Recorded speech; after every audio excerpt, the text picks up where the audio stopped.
Il y a 3 ans, Kobe Bryant est mort dans un horrible accident. Il a laissé sa vie, celle de sa fille qui avait 13 ans, et celle des 7 autres personnes à bord de cet hélicoptère, dans l'atmosphère maudite du ciel de Californie. Depuis ce jour où il est parti, il n'a jamais été aussi présent dans nos cœurs et dans nos esprits.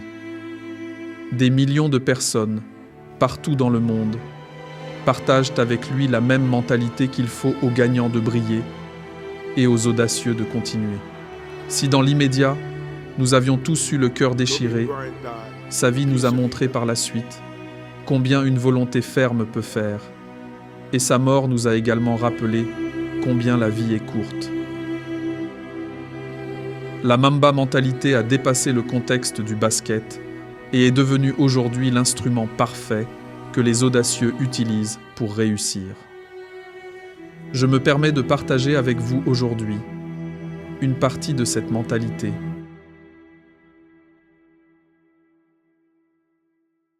J'ai signé ce pacte avec moi-même dès l'âge de 13 ans. Je m'étais dit que les choses insignifiantes n'allaient jamais attirer mon attention. Elles n'allaient pas attirer mon attention. Il fallait que ce soit des choses qui valent vraiment. J'avais un objectif précis. Je voulais être l'un des meilleurs joueurs de basketball de l'histoire. Et tout ce qui était en dehors de cette trajectoire, je n'avais pas le temps pour ça. Pour moi, le basket était la chose la plus importante. Donc tout ce que je voyais, que ce soit des émissions de télévision, des livres que je lisais, des gens à qui je parlais, tout était fait pour essayer d'apprendre à devenir un meilleur joueur de basket.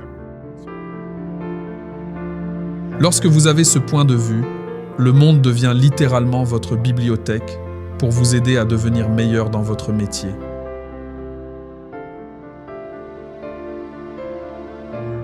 À 13 ans, j'avais une liste de personnes que je dois coûte que coûte dépasser. Il y avait ces classements des meilleurs joueurs qui étaient faits par un magazine et je n'y figurais même pas. Enfin, j'étais 57e sur ce classement. J'allais donc regarder qui était le 56e, le 57e et dans quel club ils évoluaient. Et je me sentais obligé de les traquer. C'est devenu mon obsession, ma mission principale au lycée. Je devais repérer toutes ces autres personnes, tous ces 56 autres noms, les traquer et les dépasser. À 13 ans, j'ai misé sur le plus long terme parce que mon but n'était pas d'être meilleur que vous à 13 ans. Mon but était d'être meilleur que vous à 17 ans. Mes sauts n'étaient pas énormes. Mes mains étaient grandes, mais elles n'étaient pas massives. J'étais rapide, mais pas follement rapide. Donc à chaque fois que je jouais avec mes faiblesses. Je ne jouais pas sur mes points forts, je me concentrais sur mes points faibles. Parce que quand vous jouez dans des situations de compétition, vous ne jouez qu'avec vos points forts. Et vous n'avez pas le temps de vous concentrer sur vos points faibles. Donc, pendant ces entraînements d'été, je me concentrais sur mes points faibles. J'avais donc une stratégie. Lorsque j'ai eu 17 ans, mon jeu était complètement équilibré. Et ces joueurs qui étaient meilleurs que moi à 13 ans font les mêmes erreurs maintenant qu'ils ont 17. Et ils se retrouvent avec des sérieux problèmes. Le succès est une simple question de mathématiques. Si vous voulez devenir un grand joueur, si vous jouez tous les jours, 2 à 3 heures, tous les jours, durant toute l'année, combien vous allez vous améliorer? La plupart des enfants jouent peut-être 1h30, 2 jours par semaine. Cela ne va pas suffire. Ce n'est pas comme ça que vous allez réussir. Si vous vous entraînez de façon obsessionnelle 2 ou 3 heures chaque jour pendant 1 an, 2 ans, vous allez faire des progrès considérables. J'ai constaté qu'en NBA, beaucoup de joueurs jouaient uniquement pour la stabilité financière, et quand ils arrivent en NBA, ils obtiennent cette stabilité financière. Et tout d'un coup, ils n'ont plus le même acharnement qu'ils avaient avant. La passion, l'éthique de travail et l'obsession ont donc disparu. Et puis il y avait les joueurs qui avaient cette passion, mais qui n'étaient pas prêts à y consacrer toute leur vie. C'est un choix à faire. Vous avez une famille, vous avez toutes ces autres responsabilités. Le jeu ne peut pas être votre priorité absolue. Je vois beaucoup de joueurs prendre des vacances avec d'autres joueurs avec qui ils sont très amis. Et ils prennent des vacances juste pour prendre des vacances ou pour passer du temps ensemble. Je n'ai jamais fait ça. Parce que lorsque je prendrai ma retraite, je ne veux pas me dire « je regrette de ne pas en avoir tout donné pour le basket ». Je ne veux pas de ça.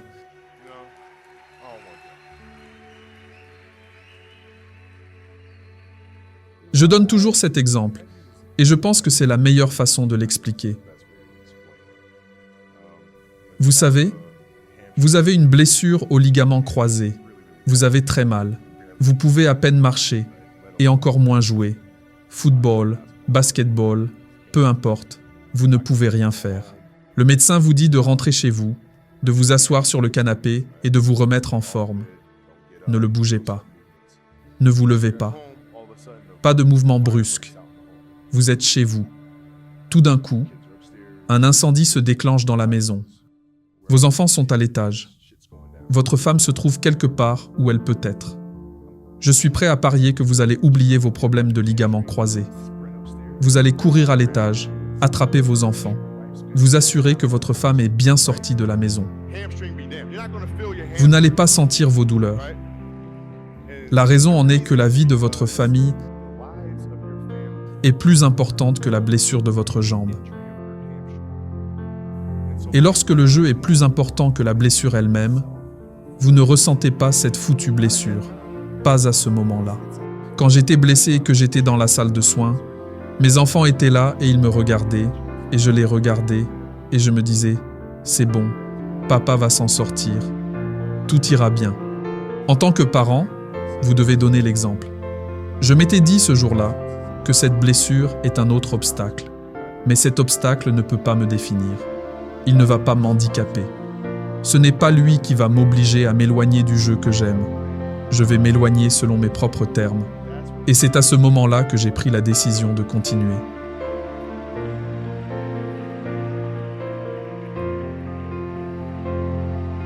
À chaque fois que je joue au basket, un rideau de fer se dresse entre moi et le monde.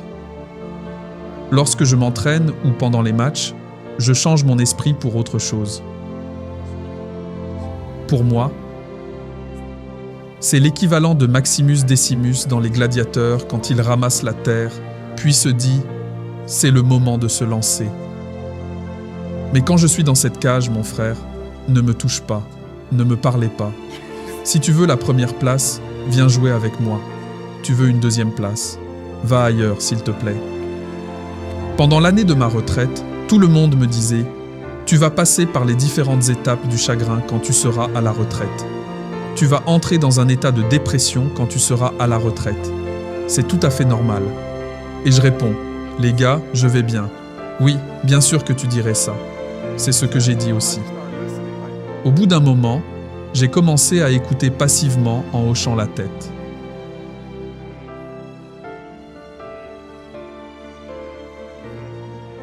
Mais vous savez, ma compétitivité intérieure était du genre « je vais faire quelque chose dans les 20 prochaines années qui sera meilleur que ce que j'ai fait pendant les 20 dernières. » Vous ne comprendrez peut-être pas ma volonté et ma détermination, mais je vais vous le montrer. Il y a une citation d'une de mes professeurs d'anglais. Elle avait une belle citation qui disait de se reposer à la fin, pas au milieu. Et c'est quelque chose que j'ai toujours appliqué. Vous savez, je ne vais pas me reposer. Je vais continuer à pousser. Il y a beaucoup de réponses que je n'ai pas, et même des questions que je n'ai pas. Mais je vais continuer à aller de l'avant. Et je découvrirai ces choses au fur et à mesure. Et vous continuez à construire de cette façon. C'est ce que j'essaie de faire tout le temps. Reposez-vous à la fin, pas au milieu.